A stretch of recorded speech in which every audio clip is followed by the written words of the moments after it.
দেখছেন কলকাতা টিভি, ভাস্বতী রয়েছে আপনাদের সঙ্গে। শুরু করছি 4টে চারদিক। আর শুরুতে যে খবরে নজর রাখবো, 14তম মুখ্যমন্ত্রী পেতে চলেছে ঝাড়খণ্ড। ঝাড়খণ্ডে হেমন্ত সোরেনের শপথ গ্রহণ অনুষ্ঠানে উপস্থিত মমতা বন্দ্যোপাধ্যায়।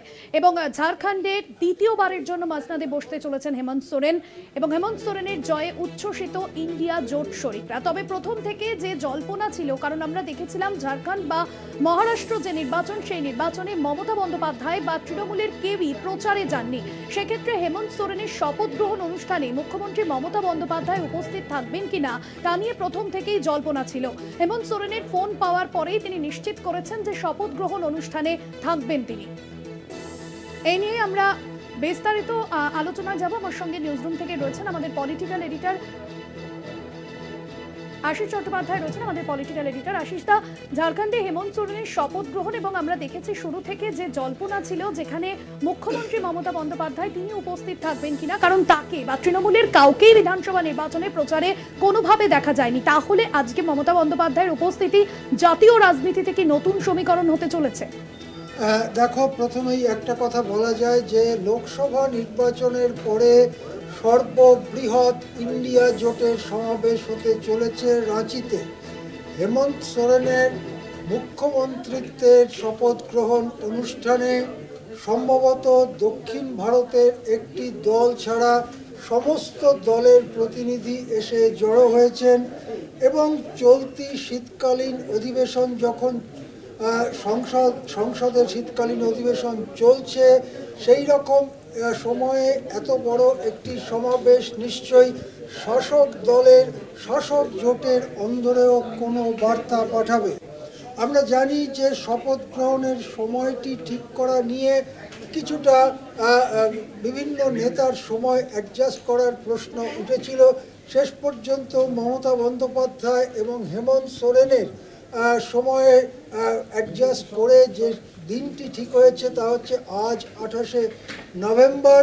এবং ওই দিনেই, ওই সময়েই উত্তরপ্রদেশ থেকে, বিহার থেকে শুরু করে গোটা ভারতের ইন্ডিয়া জোটের প্রতিনিধিরা, শীর্ষ নেতারা এক এক করে এসে জড়ো হয়েছেন হেমন্ত সোরেনের অনুষ্ঠানে। একাংশের মিডিয়াতে মহারাষ্ট্রের বিজয়কে যেভাবে একতরফাভাবে তুলে ধরা হচ্ছে, আর ঝাড়খণ্ডে যেন নির্বাচনই হয়নি, যেন ইন্ডিয়া জোট যেতেইনি, তার যেন ফলাফলই ঘোষণা হয়নি, এই ধরনের মনোভাব যে একাংশের মিডিয়াতে দেখা গিয়েছে, তার মুখের ওপরে সপাট জবাব রাঁচির আজকের বৃহত্তম ইন্ডিয়া সমাবেশ, যেটা লোকসভা ভোটের আগে যা হয়েছিল তারপরে এই প্রথম হচ্ছে। সুতরাং যারা ইন্ডিয়া জোটের মধ্যে ফাটল খুঁজে বেড়াচ্ছিলেন, যারা ইন্ডিয়া জোটের মধ্যে নানা রকম খেলা হবার সংকেত দিচ্ছিলেন, তাদের জন্য আজকের সমাবেশ নিশ্চয়ই একটা সতর্ক বার্তা। পাশাপাশি এটাও বলা যায় যে ঝাড়খণ্ড রাজ্য খুব নতুন পুরনো রাজ্য নয়। ঝাড়খণ্ড রাজ্য গঠিত হওয়ার পরে এই প্রথম হেমন্ত সোরেন একবার মুখ্যমন্ত্রী থাকার পরে পূর্ণ বহুমত পেয়ে আবার মুখ্যমন্ত্রী হচ্ছেন। সুতরাং হেমন্ত সোরেনের প্রতি অবশ্যই শুভেচ্ছা জানাতে গিয়েছেন ইন্ডিয়া জোটের অংশীদাররা। কিন্তু আরও কথা আছে।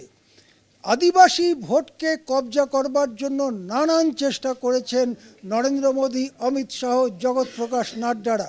নানান চেষ্টা করেছেন আরএসএস এবং তাদের হাজার হাজার প্রশিক্ষিত বাহিনী। কিন্তু এই বার্তা আজকে পৌঁছে যাক ভারতের সর্বত্র যে ঝাড়খণ্ডের 28টি আদিবাসী সংরক্ষিত আসনের মধ্যে একটি ছাড়া 27টি গেছে ইন্ডিয়া জোটের পক্ষে। একটি ছাড়া 27টি জিতেছেন ঝাড়খণ্ড মুক্তি মোর্চা এবং কংগ্রেস জোট। সুতরাং আদিবাসী ওবিসিদেরও নিজেদের পক্ষে নিয়ে যাওয়ার যে সমস্ত পরিকল্পনা শাসক শিবির থেকে করা হয়েছিল, সেটা ভেস্তে গিয়েছে ঝাড়খণ্ডের পাহাড়ি রুখু লাল মাটিতে জল জঙ্গল জমিনের লড়াইতে এসে। সুতরাং আজকে ইন্ডিয়ার এই যে এত বিশাল বড় সমাবেশ হচ্ছে এবং দক্ষিণ ভারতের একজন মুখ্যমন্ত্রীর আসার খবর আমরা এখনো পাইনি, তাছাড়া যে বড়সড় সমাবেশ হচ্ছে রাঁচিতে ইন্ডিয়া জোটের, তা নিশ্চয়ই সারা দেশের রাজনীতিতেও একটা প্রভাব ফেলবে। শপথ গ্রহণের পরে অনেকেই কথা বলবেন, হতে পারে মমতা বন্দ্যোপাধ্যায়ও কিছু কথা বললেন এবং সেগুলো নিশ্চয়ই দেশের রাজনীতিতে গুরুত্বপূর্ণ উপাদান হয়ে উঠতে চলেছে আগামী কয়েক সপ্তাহের জন্য। হ্যাঁ, এবং সেক্ষেত্রে ঝাড়খণ্ডের রাজনৈতিক ইতিহাসে দ্বিতীয়বারের জন্য মসনাদে বসতে চলেছেন হেমন্ত সোরেন এবং আমরা দেখেছি ঝাড়খণ্ডবাসী তার উপর কিন্তু আস্থা রেখেছে এবং তার স্ত্রী, অর্থাৎ তিনি যখন জেলে ছিলেন দুর্নীতির অভিযোগে, তখন কিন্তু তার স্ত্রীও আদিবাসী অধ্যুষিত মানুষদের মধ্যে অনেক আস্থা ভাজনের মতন কাজ করেছিলেন। নির্বাচনী প্রচারে বেশ কিছু বিষয়ে গুরুত্বপূর্ণ হয়ে উঠেছিল। সে জায়গায় ঝাড়খণ্ডবাসী আবারও আস্থা রাখলেন হেমন্ত সোরেনের ওপর। আশিস দা, ঝাড়খণ্ডবাসীকে ঘাবড়াবার সব রকম চেষ্টা করা হয়েছে। একদমই আশিস সঙ্গে থাকো তুমি, এই মুহূর্তে সরাসরি নজর রাখবো হেমন্ত সোরেনের শপথ গ্রহণ অনুষ্ঠানে।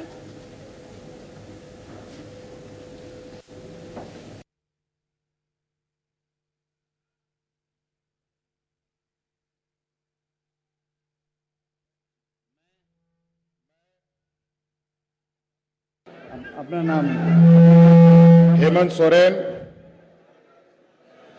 सत्य निष्ठा से प्रतिज्ञान करता हूं कि सत्य निष्ठा से प्रतिज्ञा करता हूं द्वारा स्थापित के संविधान के प्रति मैं विधि द्वारा स्थापित भारत के संविधान के प्रति सच्ची श्रद्धा और निष्ठा रखूंगा। मैं भारत की प्रभुता एवं अखंडता अक्षुण्ण रखूंगा। मैं झारखंड राज्य के मुख्यमंत्री के रूप में अपने कर्तव्यों का श्रद्धापूर्वक और शुद्धि अंतःकरण से निर्वहन करूंगा तथा मैं भय या पक्षपात, अनुराग या द्वेष के बिना सभी प्रकार के लोगों के प्रति संविधान और विधि के अनुसार न्याय करूंगा।